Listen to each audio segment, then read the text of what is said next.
Yes, sir. You know the vibes. The vibes don't sound like Tuesday they're morning. right now. Tuesday morning. Bro. Totally Unclear. Marcus Jervis. I am exhausted. I'm so tired. I'm not even going front. I'm exhausted. It's been a long weekend. It's been a fun weekend, but a long weekend. It was my son's birthday this weekend. We decided to go. Like, he had two birthday parties. We had a cookout on Sunday, and then yesterday we were at the pool all day. Then we came home. My mom came over. She got on these trains and train tracks. We were assembling that. Then he got his gifts from us, the cake, the whole thing. I'm exhausted. I'm spent. What, man? I don't have much to give. I was about to tell me you was out partying every day, up all night, all this stuff. I honestly think it's tiring partying with your kids in this way because kids don't stop. They don't know when you're done. They don't understand that. Like adults, like will say like, all right, he's had enough. I'm gonna come over here and sit over here and leave him alone. Kids don't believe in that. They keep going. They keep going. They go. And then with this daddy day camp thing too, it's a lot. It's a lot of moving parts. Daddy day camp is jumping off nicely, huh? It is, man. I'm having a blast, but I'm tired. Like I'm literally swimming 11 hours a week. Nice. Yeah. You getting that workout in? Bro, and I be in the pool getting sneak workouts. I be jogging in place, getting knee lifts in. Yo, pretty soon you want to jump out the pool? Yep, basically. Yeah, like just come up swole. So listen, I believe one of the biggest hit parties of this whole COVID-19 pandemic is the concert entertainment industry. May not be one of the biggest hits. It may not. I'm not saying it's one of the most important, but they've probably taken the biggest hit because right now you can't do concerts, right? Right. So you look at an industry like Rock Nation. They're bringing nothing right now. It's nothing. And they don't have anything for the future pretty much. So I think I'm gonna come with an idea that might work with concerts. Okay. I'm gonna see what you think. So the first part of it is not very provocative or creative. It's just a means to an end. The second part I think is. So just follow me on the journey. Okay. So the first part is simple. It's you do a Zoom concert. Okay. Mm-hmm. Now, here's where I think it could be interesting and be fun. So what I would do is I would make these concerts more exclusive. So I would say only about 30 to 40 people get in these concerts. So you have 30 to 40 people and you charge between $300 and $500 somewhere in there. The price point, that's where I'm working right now. And what you do is this. So you turn it into like a coffee shop atmosphere. So who's your favorite artist right now? Who would you pay to see? It could be anybody. You can go back in the day, whatever. We'll pretend like they still do concerts. Doesn't matter. Dead or alive, who's your artist, your go-to? We'll jump off with Jay. So Hov, okay. Yeah. So what if I told you Jay-Z's going to do a Zoom concert? It's going to be 40 people in there. You can get a ticket. Mm-hmm. You pay $350. Mm-hmm. Jay performs, does a song. After the song, he sits down and have a conversation with people in the Zoom. Like, Jervis, your favorite song is Can't Knock the Hustle. I heard you like Can't Knock the Hustle, Jervis. This one's for you. Like, how cool would that be? So then you're interacting with the artist, and it's kind of like, do you remember VH1 Storytellers? Mm-hmm. So they used to, I used to love that show, and because it used to be a great concert with amazing stories. So you have the artist doing these songs, telling these stories, but also interacting with people. And if you have 30 to 40 people in there, and it's like a 3-hour concert, you can interact with all those people. I'm not saying you learn their life story and learn who they are, but I'm saying like you can legit have a little back and forth. Like you can have the interaction. I think that would actually be pretty cool. What do you think? I mean, well, who are those 40 people that get into the concert? That's the thing. You have the option to buy. You have the option to buy, but obviously it's a crapshoot. You got to get in there. So like it's kind of like the people who wait outside, lines and lines. You got to get in there to get that ticket. Yeah, but that's a little bit different though. That's just a crapshoot. If I'm going online, it's like when the new Nikes come out. You got to get in. Man, I never get it. I'm up early. I'm in there. I'm in the chat in the group, and I never get it. That's no fun. That's a good point. But what about this? What if you do this? So Jay-Z does kind of like a residency where he does like 5 nights of concerts. So you have 5 nights, 40 people. You're getting your numbers up a little bit there. Yeah, it's not. You don't know that, but the thing is though, not everyone's. Here's the thing: not everyone is going to sign. Like I'm a music fanatic, and you love music too. So I feel like we'd be like invested in. Not everyone's like that. So this is not for everybody. But this will be a way. A personal concert. A lot of people are going to be invested in that. It's a personal concert. Yeah. So I think there has to be a better way to get. I just don't. An opportunity to do it because I just don't think it'll work. You couldn't do like 500 people. It wouldn't work. Why not? Because it's no way in the world in 3 hours you're able to communicate with 500 people. Unless I wanted to feel. You wanted to feel organic. You want to be like Bob, Jeff, Cliff. Yeah, but that's damn. You know what I mean? Like you don't want to feel like that. You don't have to talk to all 500. They're doing drive-ins. You go to a drive-in movie theater and you watch a concert on the movie screen. You pull up in your car. Every car is parked 6 feet from each other. You stay in your car, turn the radio up, boom, and you rock out to the concert that you watch on the drive-in movie theater screen. I'm not doing that. I'm not doing that because Cameo is doing something where Cameo is having celebrities now. You can pay a celebrity to have a Zoom call with them. So why not just Zoom call Jay-Z and pay that $200 to get a personal Zoom call with him? Well, it's not $200, it's like $20,000. But do a lot of money. But they're doing that on Cameo. They're trying to do it $20,350. Right. But listen, I don't have $20,000 to pay for the personal one, and I'm not going to get that lottery ticket to get in there and get the personal concert either. Yeah, but it's like a lottery. But like, listen, this isn't. I think you're taking it exclusively for you. This isn't for you. This is for this business. This is for Rock Nation. Let's get them some revenue. And like the lottery, you'll be disappointed if you don't get in. But what if you do get in? It's like a lottery ticket. First of all, too small. It has to be that way. But it's the work that has to be that way. No, this is why it won't work. Too small. 40 people at $300 a pop. They're making no money. Jay-Z ain't coming out for $300 for 40 people. That's true. Rihanna ain't coming out for that. You won't get to come out for that? Boo Boo the Fool, JoJo Rapper. He gonna come out for that and take that bread. But you're not gonna get no big artist for that. It's not gonna work. Well, I mean, then I guess what you do is you do 40, but it's like $1,000 ticket. Not enough. Still not enough. Yeah, it is. That's 40. That's 40 grand. You think these dudes get over 40 grand? This is the save. Listen, this is the save. You're looking at it from a completely different perspective. This is to literally save their company. They're making zero right now. Yeah, but you're missing. And Zoom. And here's the thing. Here's the thing about Zoom too. Zoom is a free app. It's not like you're paying. Honestly, you could probably do some kind of sponsorship. I'm sure they'll get sponsors involved to cover the rest. Like Lay's potato chips wants to get involved or whatever. And that's where all the money comes from. These people don't like the gates. Listen, the gates of these concerts is not where these people make the majority of their money.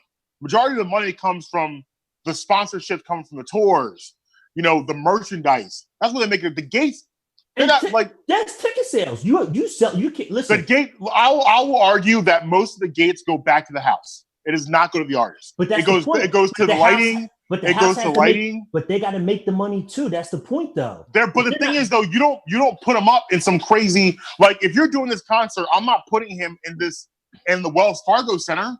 That's stupid. I'm gonna put him in like some like what are they like what are they called? You'll know this better than I do. Like when you're an actor, the sound stage. I mean, I'll put him like a sound stage. A sound stage that has I could do lights and stuff like that and have different lightings, but it's gonna be super cheap to rent the sound stage. I'm gonna be mad cost effective with this. So I don't have to worry about paying these huge overheads So most of the money goes back to the artist and back to the company. Yeah. You're not getting the artists to come out for that. That's not, to me, that price tag ain't nothing. These guys make crazy money when they do a tour. Not today. I understand that. Not in 2020. Right, but when they do a tour, they make crazy money. So like look at an artist like Akon. Now, well, Akon just put out something recently. I'm trying to think of an artist from like Chameleonaire. Chameleonaire is a perfect example. Chameleonaire, see, because here's the thing. America, like United States, is the most disloyal fan bases in the world. We move on faster than anybody. Like we love you for 3 years max and we out. That's how we look at things. Around the world, you have artists that can tour off stuff they did 15, 20 years ago. Correct. Off the strength of love. They don't never give up. You go to like all parts of Africa, France, Switzerland, wherever you want to say around the world, they are loyal. You put out some good music, no matter what year it was, they're in forever. Right. So I was like a millionaire, Riding Dirty, he still tours off that. Mm-hmm. Like Coolio still tours. Yes. Gangsta's Paradise still rings off in Brazil. He still get that off in Brazil. Not here, but so artists like that, they right now are struggling because they can't. That's how they make their money. Like right. a lot of these artists like that, they tour. That's all they get because they're not putting out new music. So this will be, in essence, that's the people that are suffering the most from this, and they need that bread. So they're going to be willing to do this type of stuff. This could be like a worldwide thing where artists like that could do that to their fan bases wherever they are. Like, listen, I'm not saying it's a perfect solution. I'm not saying by any means, but I'm saying it's something and it's interesting enough that I think you would get people talking and get people involved in doing it. That's all I'm saying. Uh-oh, we got some technical difficulties going on right here. Oh, boy, you can't hear me? Nah. Dylan! Dylan! What? I said Dylan. I was calling for Dylan to help. You hear me, Dylan? I hear you now. Jerv, you hear me? I hear you good now. But here's the deal. Got weird. Here's the deal. I mean, I'm not paying to see Coolio. And I'm not either. Exactly. I'm not either. So that's my point, though. To see a Jay-Z, to see a Rihanna, to see a Ariana Grande, they ain't stepping out for that right now. To me, I think that money's not even right. 40 grand ain't right. That's still not right for them to step out. Yeah, but you miss the sponsorships, bro. That's where listen, you throw. All you need to do is throw. Listen, sponsors ain't giving them no money. Will. Sponsors are. Yeah, will. Watch what happens. Here, what you do? You throw the 30-second ads in there, and like you do 5 songs, 30-second ad. 5 songs, 30-second ad. Bro, in the Super Bowl, they pay like $1 million for like 25 seconds. Yes, sir. You're missing this point because that's when the world was normal. The world's not normal now. Even sponsors aren't putting up money like that now. Everybody's taking cut costs. Everybody's being cost effective right now. So you think sponsors are going to kick out that $500,000 they would kick out for a normal concert now? No. Yes, I do. That money comes down. So you're saying no, because you're saying when the NBA comes back, the bubble, the Amsterdam bubble, come running in. Yo, we need to get into that too. Listen, that bubble. That bubble's gonna be wild. But anyway, yeah, that's a perfect example though. Sponsors got them? Listen, you only paying for that? That's a perfect example though. It's even that aspect of it. The players are taking a pay cut. Right. Why? Because the sponsors aren't making the money that they would have been making from the fans in the stands. Okay, so you're right. Again, money is cut back all around the board. I'm not saying that the sponsors won't put up money, but the money won't be right. And when the money's not right for a big artist like that, for them to even come out for a smaller, listen, I don't know the financial status. If they're hurting, that's a different story. But an artist who's not hurting, that money might not be right for them to even come out and do a show. I think Jay-Z was a wrong pick just because Jay-Z don't need to do this. Jay-Z don't need to do anything. Even like this. At the same time, what number give me a number better than 0. Give me a number better than 0. There isn't a number better than 0, but the difference is this still. That's the point. It's like you can either have nothing and your company goes under. Because listen, Rock Nation cannot survive 2 years without putting out any kind of concerts. They just can't. But you're talking about Rock Nation. That's different. Any concert venue. No, but that's the difference, though. Rock Nation may not survive, but Jay-Z will survive. You know what I mean? So yeah, but he don't want to lose. He don't want to use Rock Nation. I get that. So I'm sorry. No, I misquoted. No, I'm sorry. Live Nation. Right. Live Nation, not Rock Nation. Live Nation. So yeah, again, so if Live Nation was to put on Coolio and Chameleon, then sure, they'll put them dudes on. But who coming out to see them? Who wants that personal? I'm not saying fans don't want that, but again, that's a different level and that's a different type of money. And but you could build a card and have them be on. Like you could build a card. Say Fat Joe's the headliner. You could throw Chameleonaire and Coolio on that card. They can open. They'd be part of that. So then you build your card. Listen, like I said, this is not a perfect system, but 2020 is far from perfect. And like, it's just not, like I said, it's an idea that I think would get people talking and has potential. It needs, like, listen, it needs kinks worked out. No question. You bring up a lot of good points. I agree with a lot of what you're saying, but I still believe in this climate, if you're a Live Nation, which is the biggest Live Nation services now, they've pretty much monopolized concerts. Most artists work with Live Nation. I know there's smaller venues. It used to be more spread out, but now it's Live Nation or nothing, basically. So if you're Live Nation and you're not making anything, what do you do? Like, what do you do? Like, you don't want to go under, you're going to lose. Like, right. What do you do? You file bankruptcy. Yeah. And then come back. I mean, look at the theaters. Movie theaters, they're not making no money right now. Well, movie theater, but let's be honest though. They're going to go under. That's right. What it's going to come to. But you file for bankruptcy, and then you come back. Right. Or somebody buys you out who's got more money. I believe though, movie theaters, the writing has been on the wall of movie theaters for a while. Movie theaters have been dinosaurs for a while. We talked about this a couple months ago. The only reason why I still kept going is the popcorn. But when someone figure out how to duplicate that popcorn, I'm out. But remember, you buy it and take it home. Right. Maybe the line of the show's history right there. That was a jewel right there. But no, for real, like I'm much more comfortable watching movies at my house anyway. I can be on my couch watching movies. I don't need to go to the theater. The experience is not the same anymore. It's too much money anyway. So the movie theaters been pushing themselves. This was, I feel like, the final push to get them out the way completely. Like the way of the world now is streaming. And now you got these big actors and big Hollywood studios out here saying, oh, wait, we can make the same amount of money just sending it to Netflix or sending it to, on demand. Why in the world are we going to a movie theater? Forget them. Way out. So, you can't hear me again? Oh, no, Jervis. You all frozen? It's getting weird. It's getting weird up here in the Totally Unclear. I think it's my fault. I think it's the energy I brought to the show. I feel like me being exhausted and tired has put this whole thing on the rails. I think so too, man. I would agree. I would agree. You back? You can't, bro. This was you for like. I thought we were vibing. You said. I thought we were just vibing. I didn't know what was going on, but so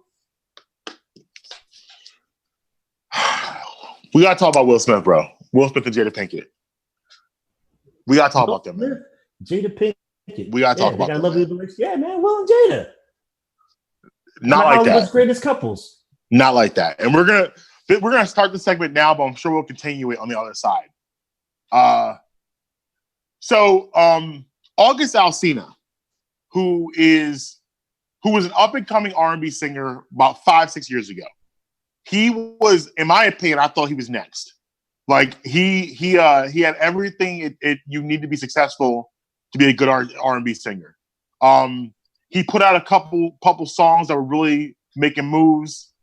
He had the No Love with Nicki Minaj.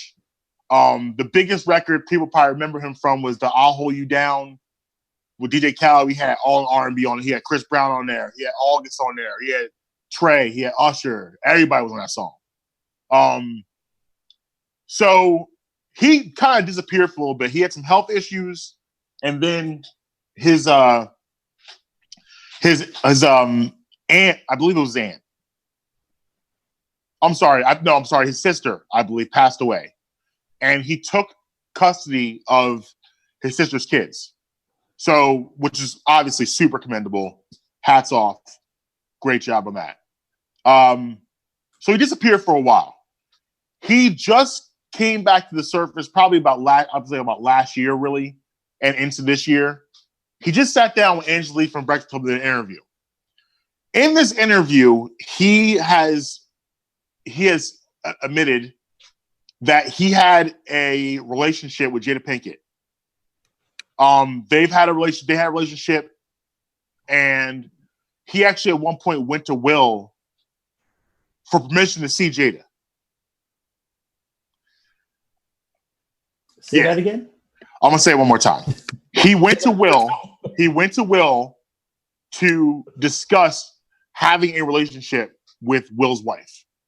Now, for as long as I have been probably an adult,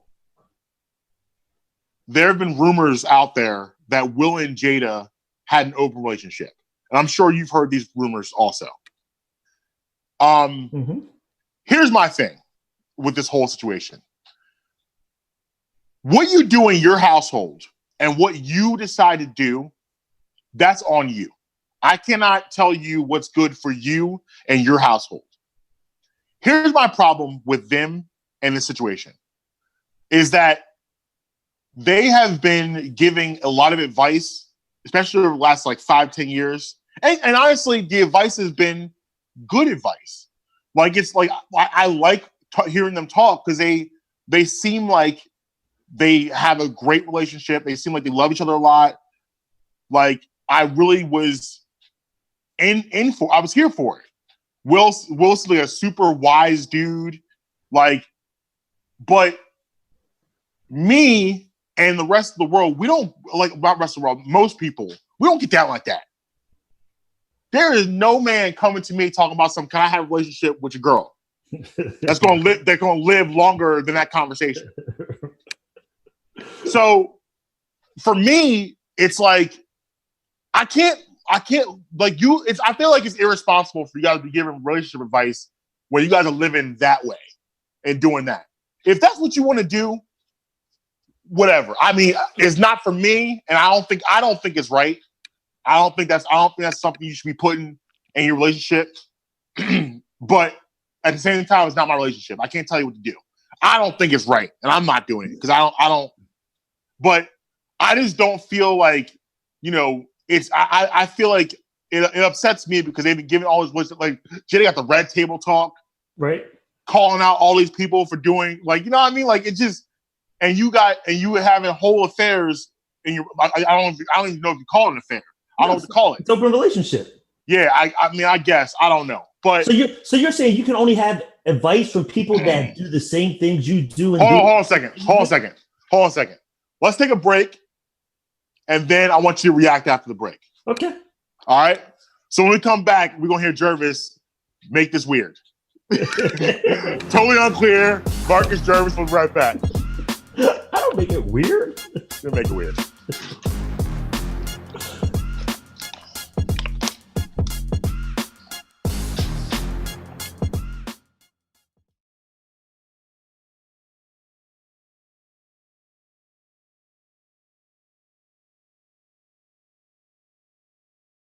I came out in the 11th grade. Nobody was embracing you. The kids were cruel. It was very difficult to be gay. Not completing high school is more of a social thing than it was an academic thing. And even though all these years have passed, I still had that longing to have my diploma. I have a mentor, Maria, and she convinced me to continue my education. Just never judges. She's a true role model. From the depths of my heart, I thank you, Maria, for being a friend and a beautiful person. No one receives a diploma alone, and I'm honored to share this moment with you. Thank you. If you're even considering getting your high school diploma, go get it. You can do it.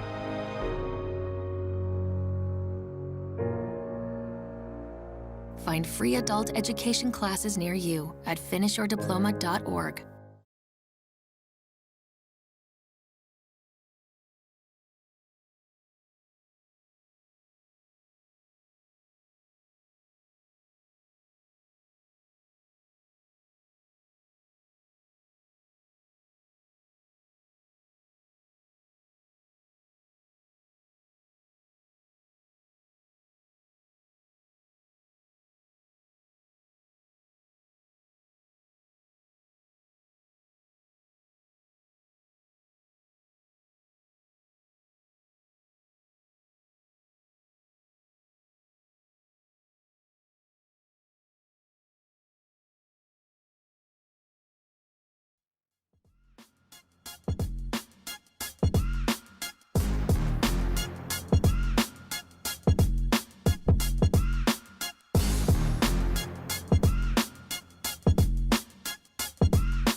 Yeah, man. Here we are.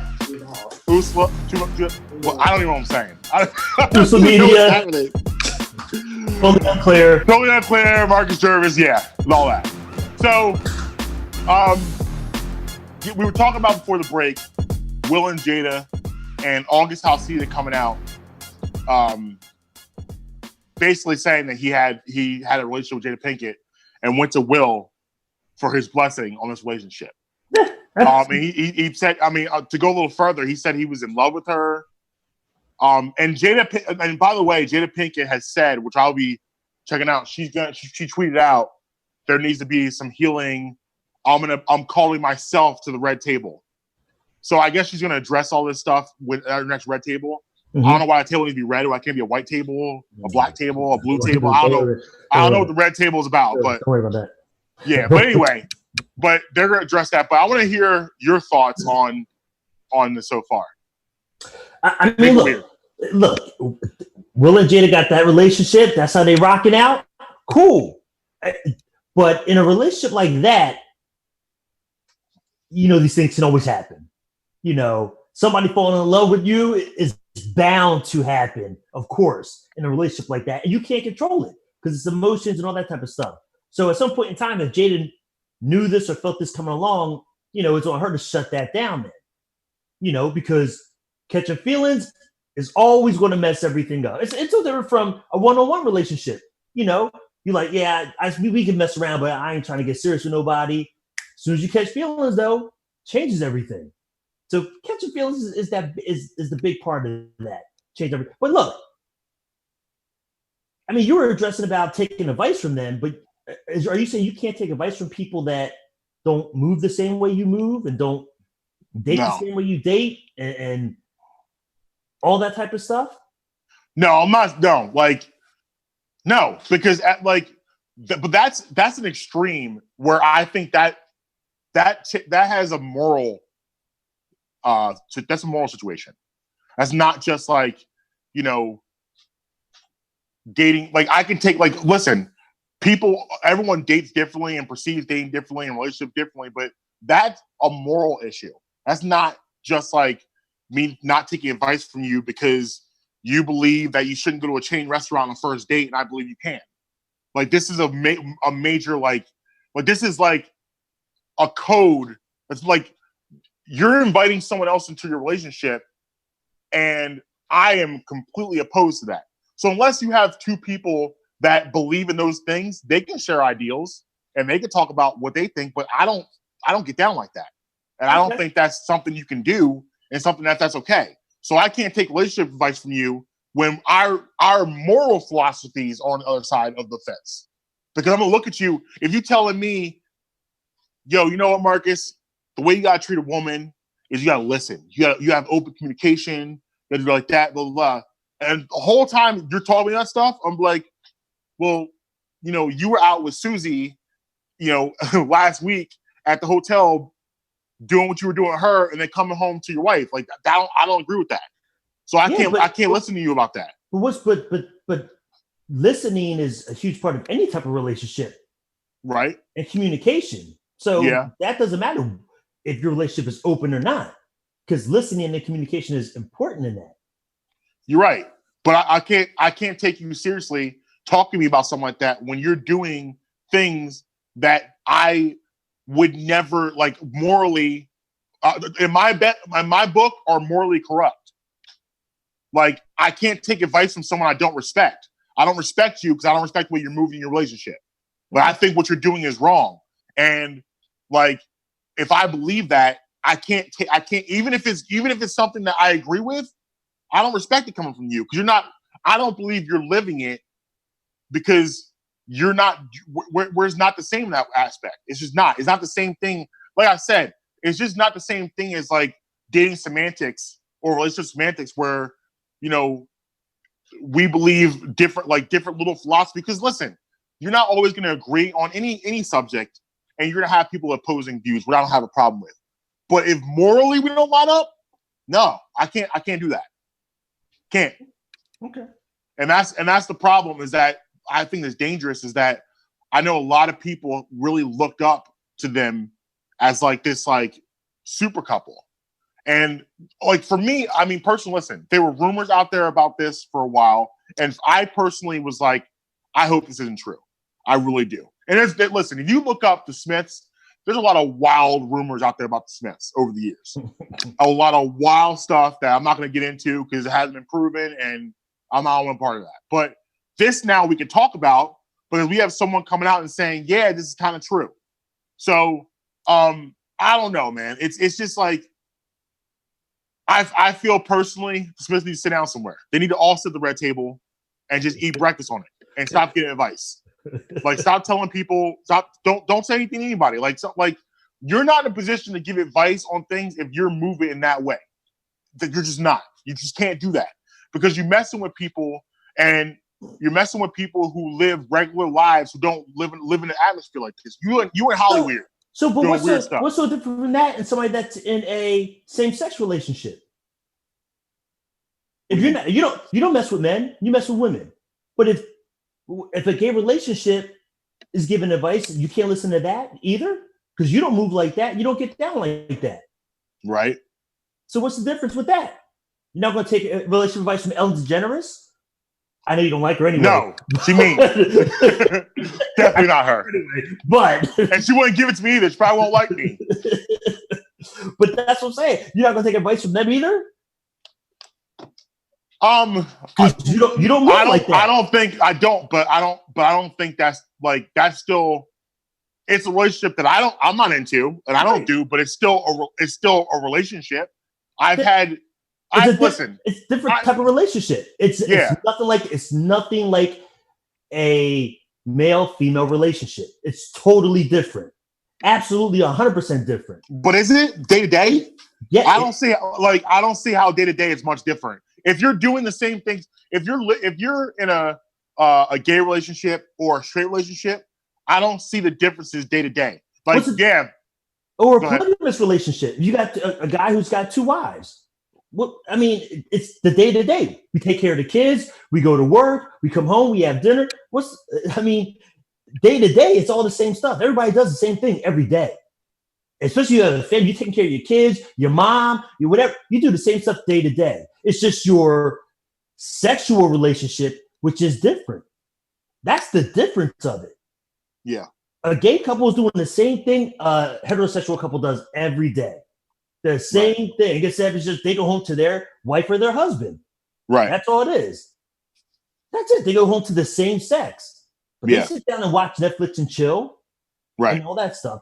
So why couldn't they give advice? Because a relationship is about communication. It's a lot about a bunch of other stuff also, but communication is always that big thing. Respect, honesty, trust. That's in any relationship. Here's the deal. Here's the bottom line. Because I don't believe for a second that Will and Jada were happy in an open relationship. I don't believe it's possible to be happy in an open relationship. Listen, I don't have the numbers offhand, but I'm sure most of them fail. Because you're not supposed to be with multiple partners while you're in a relationship with somebody else. It's flat stupid. Says who? It's dumb. Says who? Where's that handbook? Who wrote that rule? I'm telling. Who wrote that rule? I'm telling. Where's that handbook rule Where's she at? Give me her number. Where's that handbook rule at? I'm about to text her right now. Where's that handbook rule at? What do you mean the handbook, bro? It's not. You can't do that. You can't. There's no way in the world. And the thing is, no, nobody can. It's not supposed to happen that way. And I know right now because Will, like this all makes sense because Will was at the red table and they were talking about the troubles they were having in their marriage and like how they almost went to divorce. Well, I wonder why. I wonder why you almost went to divorce because you're not. Because the thing is, it's a lot easier to work out your problems when it's just you and the other person work out the problems. But now I'm in here. And I'm like, come with me. Come hang out with me, Jada. Come chill with me. No, Will, you go away. Yeah, Jada, it's me and you now. Like if you got, and plus the thing is, let's be honest. What is the best part of a side piece? The best part of a side piece is you see the best parts of that person. You don't have to deal with them leaving wet towels on the floor. You don't have to deal with all the like them leaving dirty dishes in the sink. You don't have to deal with that stuff. It's the same thing in an open relationship. August Alsina calling her up from the club or calling her up from, wherever, and she just going to meet him there, right? Right. Oh, you can just bring him over here, babe. Bring him over here. We're about to get into it. Oh no. But anyway, yeah, you could call her anytime you call her, whatever like that, and she gonna come and you gonna have a good night. You're gonna do whatever you're gonna do. You're gonna have a couple drinks. You're going, be in a hotel room, getting it off, doing whatever you're doing to getting it off, and you're going separate ways. That's a fantasy. It's not reality. It's not reality. That's why it doesn't work. Because now, psychologically, in my head, I like August better. Because I don't have to deal with August's dirty drawers. I don't have to deal with August forgetting to brush his teeth at night before we come to bed. I don't have to deal with that. All I see is positive things. It's not reality. When you're in a true relationship, you deal with the good. It's the facts of life. You take the good, you take the bad, you take the rest of the day. You have the facts of life. The facts of life. That's all. That's what it is. And like you can't sit here and tell me that an open relationship is the right thing to do when I can't look at all my partners equally, and one's always gonna have the upper hand because that's the fun person. That's not reality. It's not life. Grow up, Jada and Will. You had that run. If you want to go do that, go be single. You had that. Maybe it's something else. Maybe it's some of other rumors. Maybe it's some other rumors we can't talk about. I don't want to talk about any of that stuff. That's It's like I said, you want to have a Google search party, Google Will and Jada Smith. Wild rumors will surface. But listen, that's why for me personally, I can't get down with that advice. I can't get down with that because I just feel at the end of the day, if you're going to be giving me advice on something, I need you to be not morally bankrupt. Gotcha. I need you to have your morals. I need you to have your morals in check. I need to have that account not empty. Yeah, that account need to be. It can't be overdrawn. Negative balance. Can't be no negative balance. I'm taking your moral account. You better got a lot of zeros in there with some 5s and 6s or something. And like, listen, I'm not here to, like I said, I want to go back to my original point. Is I'm not here to judge them. I'm not their judge and jury. What they're gonna do is what they're gonna do. And like, I'm very adamant about not telling people what to do in their own house. That's your house. You gotta go to bed together at night, and you gotta figure it out. And with your kids and all stuff like that, you gotta put it together. Even with like parenting, like I don't give parenting advice to anybody. Like don't and honestly, don't come to me asking because I'm telling you the truth. You're not gonna like it probably. But I don't give parenting advice to anybody. I don't do that. I don't go my face give relationship advice to anybody. I don't say anything. I'm on my business because you got to figure it out unless you want my advice. Yeah, we don't. Yeah, keep it to yourself. Yeah, keep it yourself. Keep it quiet. Keep it to yourself. So real quick, I want to read you an article I came across. We're not going to spend too much time for this because we got to get to it. No boy. We got to get to it. But a study came out. Right. that claims that money can actually buy happiness. And I'm going to read the article. It says, according to a new study that was published in the scientific journal Emotion, money can buy you happiness as the link between financial success and happiness has increased in the last few decades. Researchers from the General Social Survey said that with adults in the United States aged 30 and above, the positive correlation between money status and happiness grew steadily stronger between the 70s and the 2010s. The study pointed out that the happiness of Black adults with low social economic status was fairly stable, while the happiness of adults with high social economic status was increased. The author of the study, Gene Twenge, wild name, said the happiness income link has gotten steadily stronger over the decades. Happiness is more strongly related to income now than it was in the 70s and 80s. Twenge concluded by saying, so money buys happiness more now than in the past. I react to that by saying this. Hey, Jervis, did you know the sky's blue? Were you aware if you walk outside and you take steps towards your car, open your car door, you turn on your car and you start driving to a destination, you'll get there? Were you aware of those things? Yes, I was. This kind of stuff that's just, I'm like, what? Like, let's go back to the 70s and 80s and where our priorities were and how we looked at life, the way people look at life today. Money is the number one focus on everyone's mind today. It wasn't like that for our parents and people before us. Like, money was back in, those days, money was a means to an end. It was just to survive, like just to pay, have pay bills. If we can go to the movies on Saturday, cool. But it wasn't like we got to make the most money. We got to have the fanciest houses. We got to have the most cars. That started, I think that's kind of started in the 80s, and now it's really gone to a different place. But it's interesting to me that this survey sounded like something was done like 1995, because this is outdated material to me, because this is stuff that I could have told you years ago. We've been on this path for years, especially in the United States, about money over everything. Is it a great philosophy? No, it's not. But that's just where we are. But listen, your boy Biggie been saying it forever. More money, more problems, which is the biggest lie ever. That's the stupidest shit Biggie Smalls ever said in his life. Guess I'll tell you this right now. The more money I had, I never had no problems. It was more money, no problems. I don't know what Biggie's talking about, but more money means no problems. Okay. I disagree.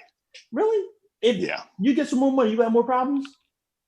I think it can lead to problems. I think that it depends. Listen, money itself is not the problem. The problem is the philosophy of people who chase money. Like, there are things to me that are more important than money. Family, God, family. That's more important to me than money. And I believe you take care of those two things, you'll be provided with everything you need to take care of those things. And I think that money, I feel like money is something that people get caught up into and they lose track of themselves. And they lose track of other things that are important. That's all I'm saying. Right. Well, Kanye said it best. Money's not everything. Not having it is. That's what it is. Money's not everything. We agree with that. But not having it is everything. I agree. You can't do nothing. I agree. Do nothing without money. You can't do anything without money. Right. So money is a big thing. We all want it. Our parents wanted it. Our grandparents wanted it because money gave you a better life. Yeah. And money was always at the top of the list. I'm not saying that it was before God and family, but money was up there with them. Right. Without a doubt, because without it, you couldn't do anything. Nobody would live in the street. Nobody would live like a mother. Nobody had them busted ass sneakers. You know what I mean? You wouldn't have the nice outfit, the car, but you can't get that without money. Money's true. You need money to make moves. So you got to have it. You got to have it. I used to teach this alternative school, and this teacher said something that stuck with me to this day. A student came up to him. They were talking about money a little bit, and the student came up to him and said, "Yo, Mr. Naki, like, you doing all right with your money? You got your money right? just kind of joked around with him, and Naki looked at him and said, "Listen, man, I'm not a millionaire, but nobody come and shop my lights anytime soon." And like I heard that, and I was like, "That's deep." I don't even think you know how deep that was, but it's deep. That's how I look at it. I don't need to be a millionaire. I just want to be comfortable. I just want to be able to move how I move through my life and make sure my family is good and we can do what we want to do and be comfortable. I don't need anything more than that. Okay. I'm a little more greedy. I'll be rich. I know. I know you be greedy, but I'm not saying I'm going to take it now. But I'm just saying all right, so listen. Last week, if you were with us, we brought up a sandwich that is it's an underground sandwich. It is called the McGangbang. Okay? The McGangbang. Now, first of all, sweetie, I'm gonna have to say right now that first of all, I know what she was doing, but I found out I was educated. She's an R&B singer / rapper. I haven't heard any music, but that's what she does. So Sweetie was on IG Live, and she had the McGangbang and was showing the people what that is. The McGangbang, if you don't know, is you take 2 McDoubles, right? 2 McDoubles. And then you take a chicken and you put it in the middle to make one sandwich. Man, all this bread? It's a lot of bread. Carbs, man. I would smash it down. I'm smashing mine down right now, as you can see. I'm not going to smash mine down. We're going to do this like this. You got that big ass mouth. Now, what's the purpose for eating this McGangbang? So basically, this is a poor man's sandwich. So this two McDoubles is $4. A chicken is $1. So basically, you got a $5 meal. You got a $5 meal here and a big sandwich. All right, you ready? You ready? I'm ready. Here we go. I might have to smash this down.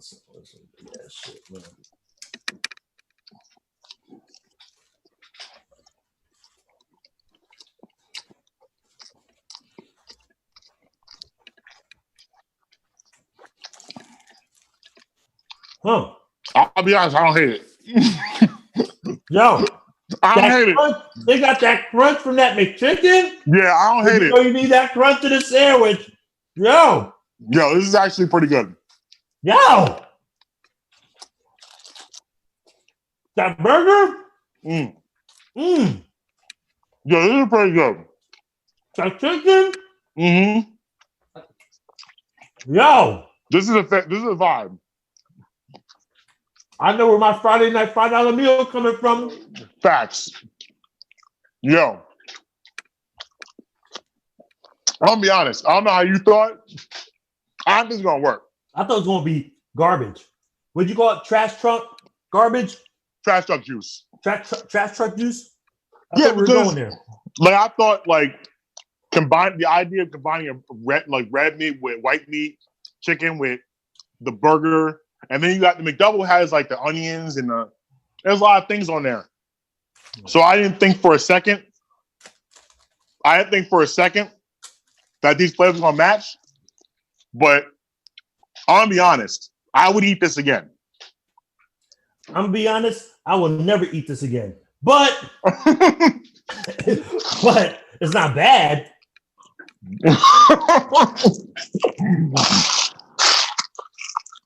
Listen,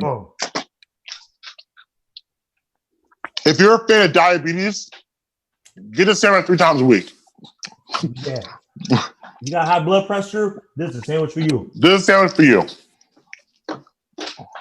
But, I mean, I'm glad I tried it. Man.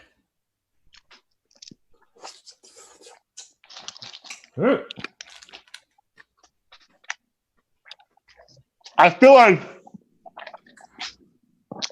our show has transitioned to us just having lunch on air.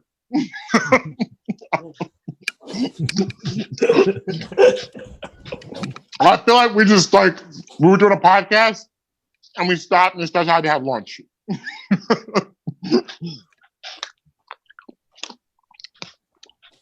Okay. So if I'm drunk and I'm hungry, this is it.